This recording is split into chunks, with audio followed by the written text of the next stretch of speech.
There was a press discussion with, Josh Kurtz and Lou Peck and Will Ford and Aaron Cox. They just kind of talked about the state of Maryland and perceptions about what they think is happening or not happening. Ken Nelson laid out the, Committee for Montgomery goals or targets for, the year, and it pretty much aligns with the things we're interested in: racial equity, transportation, economic growth, dealing with racial issues, like I said, racial equity. So we align pretty well. And then I spoke about, what I think some of the big successes are, which is, one big one is having a good relationship, working relationship with the governor, but also about, things like the just recently announced expansion of AstraZeneca, the University of Maryland Computing Center.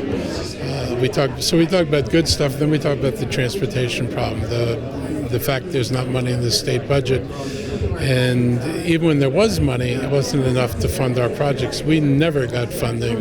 We still haven't gotten funding for even an entire part of the BRT. So the state was always limited, so the state was never an adequate solution. So I had an opportunity to talk about a little bit about what Virginia had done, because everybody looks at Virginia and how do they do this? Well, how they do it is they have these very large taxing districts on commercial buildings. And the taxing districts provide a flow of hundreds of millions of dollars over the last dozens of years, which they were able to float bonds on and build transportation. So we don't have that taxing tool, so we don't get any revenues. And so all these wannabe transportation projects sit there not done because you have no revenues to build them with. And this is an opportunity for us to think about it.